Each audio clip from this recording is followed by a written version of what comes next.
One other thing I want to add to this, Alan Wright is going to the Missouri Sports Hall of Fame. My hat goes off to him. Great job, well done. Can't go anywhere or do anything in this league without a great equipment guy, and he's the best. Just timeline-wise, when would you want to talk to Chiefs about whether you're coming back or getting a new contract? I think, seeing my brother go through it and seeing, just how the league works. The season kind of restarts in April, and I want to give the Chiefs a good opportunity to, whether I come back or not, and vice versa, like whether they want me back or not. It's one of those things where I'd like to make that decision before they got to get draft picks and free agency opens, so that it gives them an opportunity to go out there and fill the roster appropriately. So all that will be at the end of the season. And I won't be thinking about it until then. On that note, would you rather, go back? Because some guys want to do like a Kobe tour, right? That's something that you. Listen, I love Kobe, man. Yeah. I love Kobe. I love everything about him, man. But that's not me. Okay. I like to take it day by day, year by year, and just evaluate it like that. Chance to make the playoffs. That increases to 64% with a win on Sunday. But with the loss, that number drops to just 35%. So, RC, is the Chiefs season on the line this weekend against a really good Colts team? Absolutely. You're playing the Indianapolis Colts, who are one of the best teams in all of football. But following this game, you play a team that's improved in the Cowboys. You have to play the Broncos again, the Chargers, and the Houston Texans team that will feel like they are in must-win situations as well throughout this season. It's the playoffs for the Kansas City Chiefs right now. Cam, what do you think? Must-win situation for the Chiefs? No, ma'am, not at all. Patrick Mahomes said it. You just have to find a way to get in. I think the margin of error, or you need help from other teams to get in. But there's no denying that if the Kansas City Chiefs do make or find a way to make the playoffs with the help, like I will reiterate, with the help of other teams, their season is not over. I don't see another team wanting to see a Kansas City team, whether home or away. Yeah, their playoffs start this weekend. Just numerically, just numbers are what they are. I mean, they're chasing Buffalo, who owns the tiebreaker over them. They're chasing Houston. They're chasing the Jags. They're chasing the Chargers, who own the tiebreaker right now over them. And they're tied with Baltimore. I mean, there's only seven getting in. So numbers-wise, if they lose, they're just going to be so far behind everybody else that they're going to have to bank on. And Kim's right, yes, help, but they're going to have to bank on 5 or 6 teams providing so much help and falling off to get in. They have to win out to feel very confident. Go ahead, Stephen A. I agree. They got to win. I think this is a must-win situation for the Chiefs. I think the season's on the line. I don't think you can afford to lose to any team ahead of you in the playoff standings. Obviously, the Colts, we anticipate they'll win the AFC South, but the bottom line is that Houston is still ahead of you. Bills are going to be a wild card in all likelihood because they're not going to catch New England. So I'm looking at it from that standpoint. And then you look, I know they get the Chargers and the Broncos on their schedule. I expect the Broncos to win the AFC West. I expect the Chargers to be right there for a wild card spot, and you got an opportunity to knock them off. But if you lose to the Colts, they really, really put you behind the 8 ball. And I think that's too much of an insurmountable situation, even for Patrick Mahomes and Andy Reid to overcome. They've got to win this game against the Colts on Sunday. Yeah, the Chiefs need to string together some wins as opposed to string together some losses, and I feel like that's what's starting to happen for Kansas City. They got to find some momentum here. Better time. Playoff field for Baltimore. You might notice the Patriots aren't even on your board. They come in 6th at plus 600. So sometimes these odds tell you more than the standings will tell you. So let's look at this game here on Sundays. 1 o'clock Sunday game. I don't know that before the season began we had any idea this might be the most important game of the regular season. Colts at Chiefs. And here's the reason why. I'm going to ask you this question. Are we going to learn more on Sunday about the Colts or about the Chiefs? I'm going to go to Colts. I think we know everything we need to know about the Kansas City Chiefs. Do we? This is a team. Well, what do we know? Granted, we know the DNA of championship is there. Right. We're looking for the Indianapolis Colts, number one, with Daniel Jones, who's reasserted himself as a quarterback, and also an MVP candidate, and Jonathan Taylor. This is the team that just traded for Sauce Gardner as well. We know this is a big game for the Kansas City Chiefs as well. We know who Patrick Mahomes can be. Yeah. That fear alone, even though I'm not saying the Colts fear them, knowing that alone what the Kansas City Chiefs can be, can the Colts stop them and also bury them and put them further than what they are? Also look at this. The number 1 seed is still on the line in the AFC. For sure. The Colts have an opportunity to win that. With Houston winning last night, the Colts still play the Jaguars twice, they play the Texans twice, they play Seattle, they play the 49ers, and they play the Chiefs. Dang. I think this is a massive game for the Indianapolis Colts, and it may be a little bit more so than the Kansas City Chiefs, in my Can you hit me opinion. with who the Colts have left still? They have Seattle, the 49ers, the Chiefs, the Texans twice, and the Jags twice. So the Texans and Jags will have their chances at the top of the division where the Colts have sat basically since they started on that ridiculously unstoppable run. Let me be clear about what I mean by the question. No one doubts what the Chiefs have been. But for this season, the 2025 Chiefs, whatever it is, their fate is meant to be. Do we learn more about that or more about what the Colts are meant to be on Sunday? We learned way more about the Colts. Okay. I know who the Chiefs are. Chiefs are a good team. They're a mediocre team. They're That's all they are. This year, absolutely. but they don't win close games. That's why. They're an okay football team. We think Indy's really good. We've seen Indy be really good this year. We've seen them have really impressive wins. But this is different. It's November. It's on the road. You're in Kansas City going up against the guy. You're going on the road against the guy. How good are you? We think you're good. You go on the road to Arrowhead in November and you beat Patrick Mahomes at home, you automatically change the way we think of you to you could get to the AFC Championship to being you should get to the AFC Championship. Listen, I'll give you one Chiefs since everybody want to go with the obvious. I'll go with the Chiefs because we're going to figure out if they still have that championship DNA. Yes. If they still got it. No, but what I'm saying, did they have it against Buffalo? Did they have it against Denver? No, they still got every big game they play this year The last thing, Greeny, that I will question about the Kansas City Chiefs is if they have championship DNA. No, what I'm saying is the levels, right? Because we buried this team. I buried this team years and years. You know, I say, well, now this ain't the year. This ain't the year. They were in the Super Bowl last year. Right. So can they turn it back on? Can they figure it out? Because they have more weapons this year than they had last year, and the offensive line isn't supposed to be as bad as they were the year before. All right, so let me ask you this question. Let me get in here because it's confounding for everyone around the league about it because everyone said, well, wait till Rashee Rice gets back. Correct. Wait till they get a healthy Worthy. Oh, he's healthy. Well, wait till the running game gets going. It hasn't. Like, it just hasn't clicked, and it's the same players, the same coaches. The distribution. Just wait a second. Let me ask Bart, you and Peter this question. Running out of time. If the Chiefs don't make the playoffs this season, for 2026, when you go into the season, you're going to question if they have championship DNA? No. I'm not asking. It's not about the DNA. It's this year. Are they championship worthy? Can they figure it out? I think the obvious answer is the Colts have to prove it against the big guys. I think the Chiefs haven't won a big game this entire year. Guess what? Who do they play next week? Thanksgiving, 50 million people watching. They play the Cowboys. Right. You're going to lose both those games, and we're still going to say they're the same Chiefs? We got to win one of these. If the Chiefs lose this game, their chance of making the playoffs falls into the 30 percentile. That's the playoffs for a team that's been in 5 of the last 6 Super Bowls. I'm not questioning what they are historically. Right. They're what are they this year? Ian, because Indy's run game is the Eagles' run game of last year. It's the best big play run game in the NFL, in part because it's the most athletic offensive line in the NFL. And I think that's going to be a huge challenge. Yesterday we talked about Tyler Warren and how he matches up. Tanner Bortolini is the big deal for me, okay? Jonathan Taylor in the gun. He's one of the rare centers that you could pull in the NFL. What that does, it creates angles for your offensive line.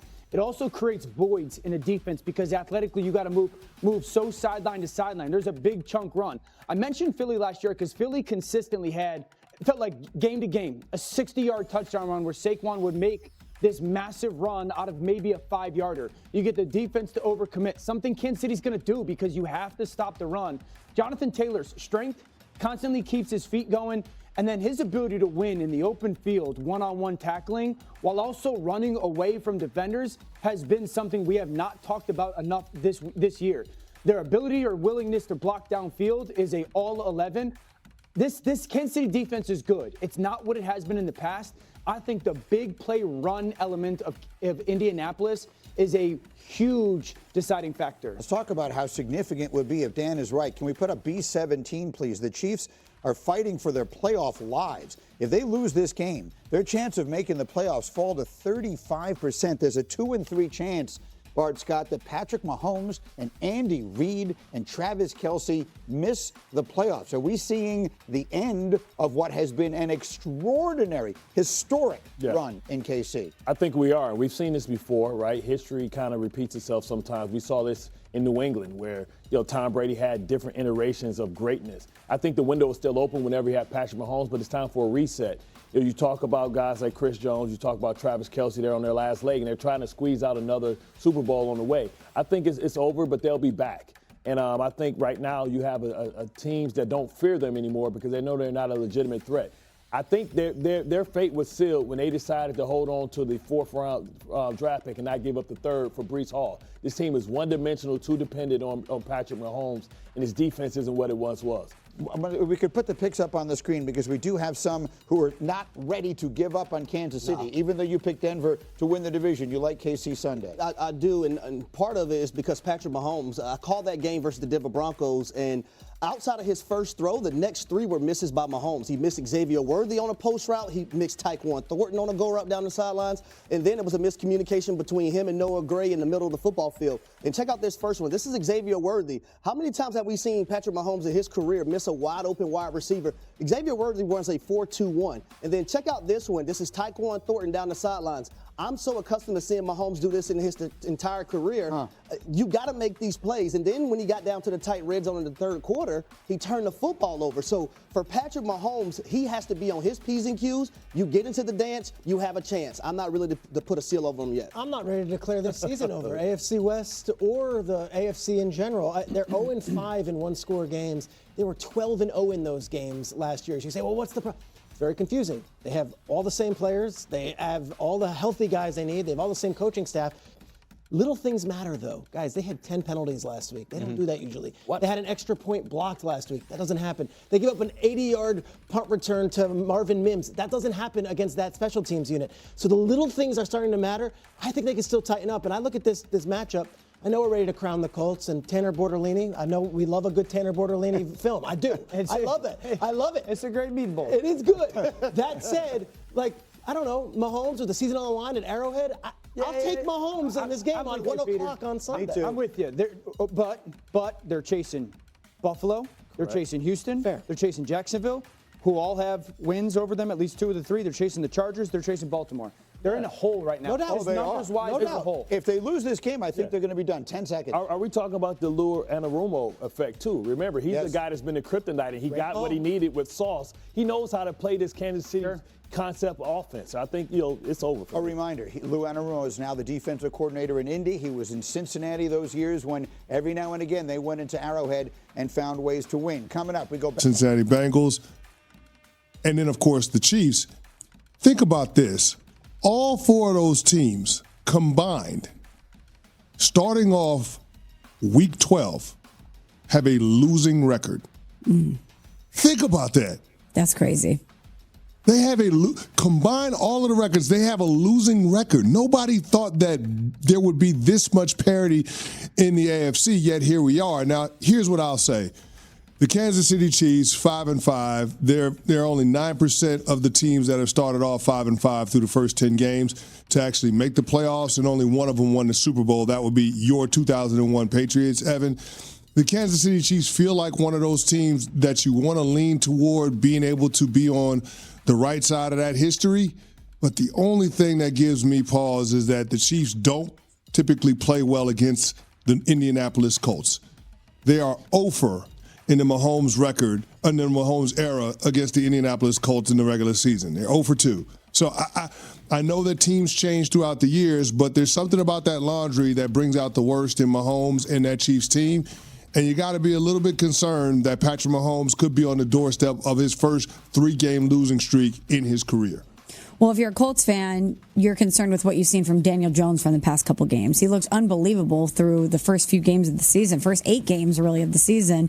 And the pass through, he's thrown 4 interceptions. He's lost 3 of 6 fumbles. He's been sacked 12 times, and he's produced 2 of his 3 worst single-game passer ratings.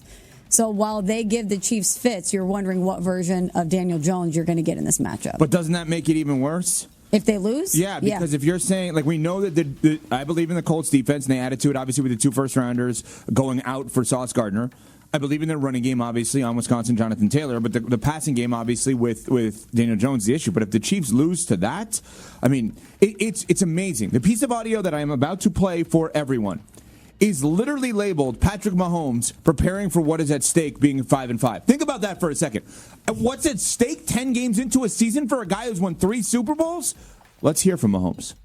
just like if you were going to like a big divisional game or a playoff game, whatever it is, you just know what's at stake. And so you try to prepare yourself throughout the week and do the little extra stuff so that your mind can be settled on game day, and then you can go out there and just play, knowing that you need to go out there and win the football game. And no, we're playing against a really good football team that's playing great football right now, and it's a great opportunity at the end of the day. Like obviously we're 5-5, not where we want to be at, but we get to write the rest of this season's story, and it starts this week with the Colts at Arrowhead, and I'm excited for us to go out there and do it. I mean, we're talking about the Kansas City Chiefs 10 games in, comparing it to a playoff game. I'm like in a state of shock about this. It is a playoff game for them, though, Ev. Yes. If they lose, they're going to be out of it. They got to win. We're So at the that point Kansas now. City Chiefs have a must win. They've gotten rid of their margin for error. They got to win, Ev. With what's going on around them, with what's happening in the AFC, the Houston Texans getting a win last night, the Baltimore Ravens having an easier path as a 500 team in the AFC to get to the playoffs, the Chargers, the Bills, they got to win. There ain't but so many playoff spots. If you guys just thinking about this, if you guys were sitting there in the NFL league office, are you happy that we may have a changing of the guard in terms of all these teams around the playoffs right now? Or are you scared, oh my God, we actually could go into January and February without Mahomes, without Jackson, without Allen, without Burrow? This is what we are doing right now. If we would have said, hey, before the season, let's come up with our storylines preemptively for every week of the NFL season, and we would have said, all right, as we go into week number 12, let's talk about whether or not the Chiefs have a regular season legacy game. What? The only way I could have imagined that is if they started 11-0. That's the only, or 10-0 in this case. This is wild that we are doing this, and it's justified. It's warranted. They have brought it upon themselves. But I cannot believe that we are talking about the Chiefs and the idea of them having to win a regular season game. And then the other part of this, which I know Nuno Miguel Barrera Teixeira, who's here with us in Madison, not at the dinner we were at last night. He ditched us. Anyway. Yeah, he did. We'll discuss that later. He definitely did. But he asked the question, is it fair to ask if the Chiefs have hit their arc? Like, this is it. Like, now they're on the way down. How is it not fair? Because they still haven't actually missed the playoffs. They still haven't actually not made it to the Super Bowl. They still haven't actually not played in the AFC Championship game. But if you're going to sit there and say this weekend is so important that they may lose, it's like, all right, now they're on the way down. Ryan Cabrera style, great song back in the day. Honestly, great song. Underrated song. Banger, unbelievable. Banger of a song. Unbelievable. Anyway, go ahead. I want to go back quickly, though, to what you said about if you're the league office and you're worried about all these big-time quarterbacks missing the playoffs. I know that we are a quarterback-hungry nation. We love quarterbacks. We love storylines. We love matchups. I'm wondering if this playoffs, it's going to be about coaches and defense. We have unbelievable defenses stepping up this year. We're talking about the Broncos, the Eagles, the Rams, the Packers. We have a lot of great defenses that are in the playoff picture right now, and a lot of great coaches, too. Sean Payton, we'll be talking about Vrabel a lot and what he's been able to do with the New England Patriots. Harbaugh, Tomlin, potentially. We'll have conversations about Sean McVay. If the Bears continue on this path, the ascension of Ben Johnson. I wonder if the Chiefs are walking into what might be the most important game of their season. And honestly, nobody saw this coming. When you look at the matchup on paper heading into week 12, the noon kickoff at Arrowhead, and you realize this game has massive playoff implications, not just for seeding, but for whether Kansas City even makes the postseason. It hits different. The Chiefs are sitting at 5-5, which feels absolutely insane to even type out, while the Colts are rolling in at 8-2, looking like legitimate Super Bowl contenders. Vegas has Kansas City favored by 3.5 points in this one, and the over-under is set at 49.5, which tells you the odds makers are expecting a relatively low-scoring affair, but still believe the Chiefs can bounce back at home.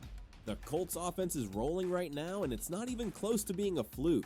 Daniel Jones is putting together the best season of his entire career, and we're talking about a guy who was left for dead by the Giants just months ago. He's thrown for 2,659 yards with 15 touchdowns, and while those aren't eye-popping MVP numbers, the efficiency and decision-making have been night and day compared to his New York days. But the real story in Indianapolis is Jonathan Taylor, who's having an absolute monster year with 1,139 rushing yards and 15 rushing touchdowns. Let me repeat that. 15 rushing touchdowns.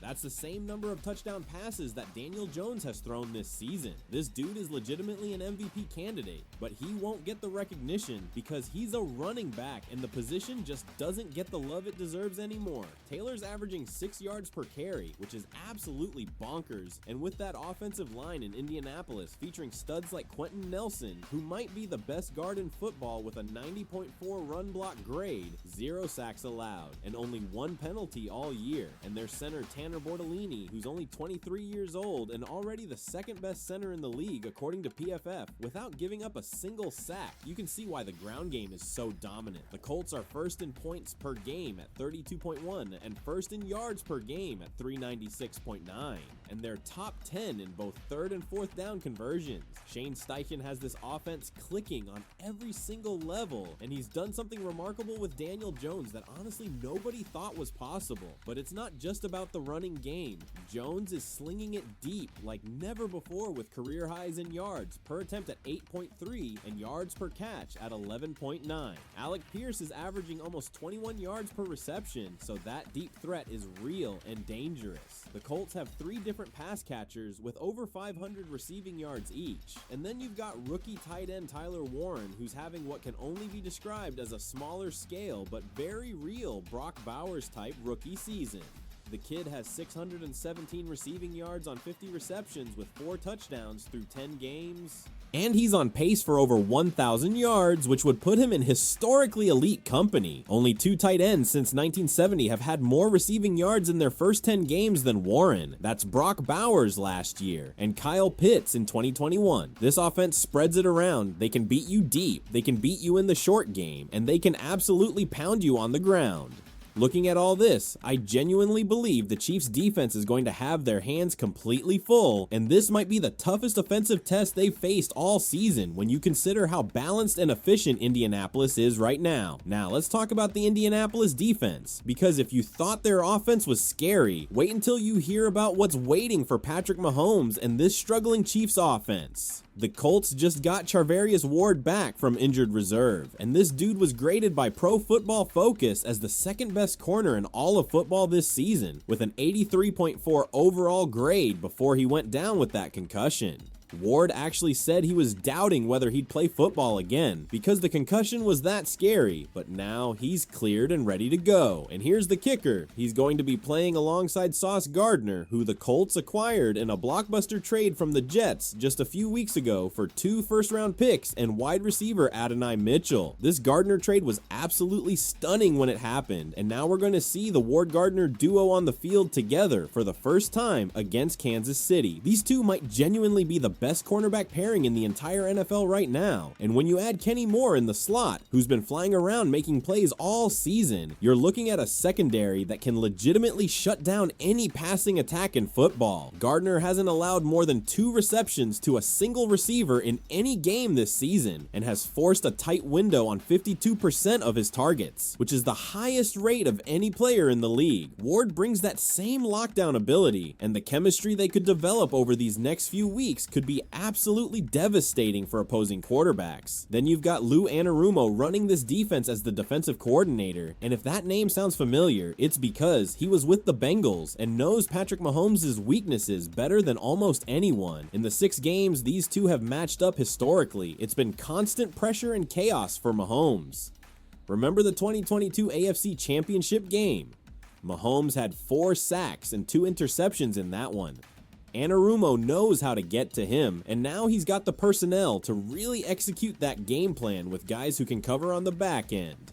The Colts also just added pressure with edge rushers, Taquan Lewis and Samson Ebukam, both coming back from injuries this week, giving them 5 combined sacks between those two to throw at the Chiefs. Offensive line. The safeties they're rolling out there, Rodney Thomas and Nick Cross, are downhill monsters with 3.5 sacks between them, and this defense loves exotic blitzes with man coverage behind it, very similar to what Kansas City does, actually. The Colts play man coverage at the 9th highest rate in the league, and with Sauce Gardner potentially shadowing Rashee Rice for most of the game, Kenny Moore flying around to disrupt Xavier Worthy and Hollywood Brown's routes, this could get ugly fast if the Chiefs can't figure out how to beat man coverage. And spoiler alert, they've struggled with man coverage all season long. Honestly, I'm genuinely worried about how this matchup looks for Kansas City's offense, because this might be the worst possible defensive scheme and personnel grouping they could face given their current struggles. Speaking of those struggles, let's dive into what's really going wrong with this Chiefs offense, because it's not just a minor slump. This feels systemic at this point. The offense has looked completely stagnant over the last 2 weeks against Buffalo and Denver, and multiple analysts are starting to come to the same conclusion that feels kind of unavoidable at this point. The NFL has figured out Andy Reid. Teams know what's coming before the Chiefs even know what they're running, and defensive coordinators are scheming them up with relative ease now. When you look at the tape, Kansas City has tried the same schemes, the same concepts, the same approach for years now, and defenses have simply caught up and adapted. The numbers tell a brutal story. The Chiefs are ranked 27th in explosive plays per drop back, managing to gain more than 15 yards only 6.2% of the time. That's not championship caliber production, that's bottom feeder offense. They're averaging just 6.7 yards per attempt. They had only 42 passing plays of 20 plus yards, which was worst in the entire NFL, and only 4 passing plays of 40 plus yards, which tied them for second worst in the league. Their longest pass of the season was a modest 54 yards, which ranked third worst league-wide. These aren't the kind of statistics that win rings. These are the kind that get coordinators fired and postseason dreams shattered. The Broncos exposed the blueprint perfectly in that last game. Rush with 3 defensive linemen, win with those 3, and then drop 8 defenders into coverage. When you're winning with just 3 pass rushers, you can cloud the entire field with bodies,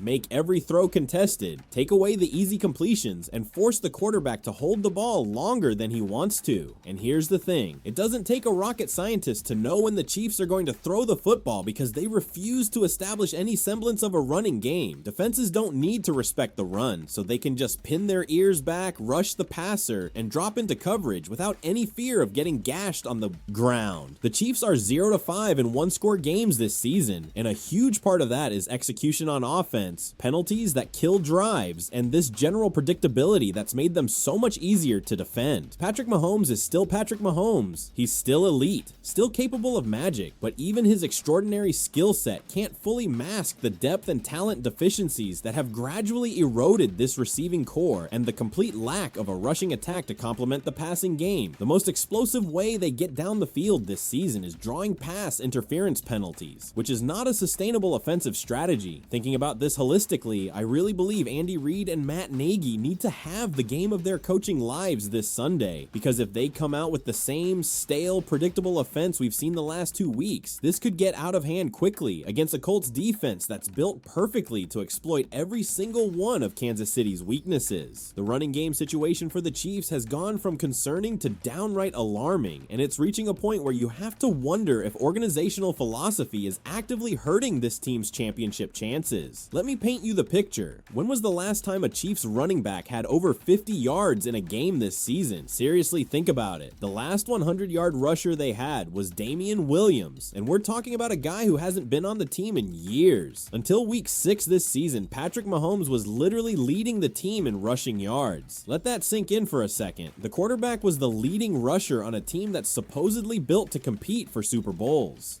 Kareem Hunt got 13 carries in the last game, and while that's not terrible, there were specific situations where Andy Reid opted to throw the ball when handing it to Hunt would have made infinitely more sense.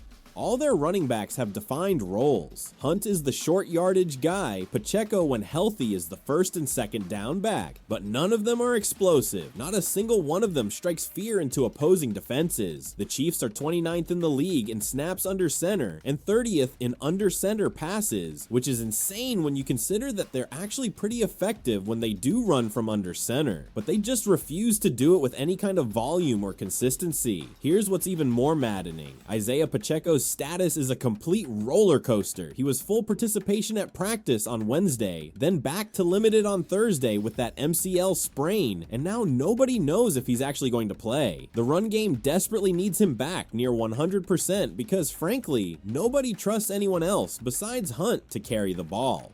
Carson Steele hasn't shown anything. Clyde Edwards-Helaire seems to have completely burned his bridge with the coaching staff to the point where they won't even give him carries anymore, and it makes you wonder if his failure as a first-round pick has poisoned the well for all running backs in Andy Reid's mind. The Chiefs are averaging 2.6% on explosive runs, and if that holds up, it would literally be the worst rate of the entire century. Every Super Bowl run this team has had featured a running back playing a crucial role. Damian Williams arguably should have won Super Bowl MVP in their first championship. Isaiah Pacheco was playing phenomenal football during the back-to-back runs, and that's 3 Super Bowls where the ground game was absolutely vital. You don't have that guy this year, and you didn't really have him last year either, which might explain why Vic Fangio and the 49ers were able to dare Kansas City to run the football in the Super Bowl, because they knew it wasn't going to happen, and even if it did, they weren't going to be successful. There's even been talk about Dameon Pierce, who the Texans just cut as a potential pickup.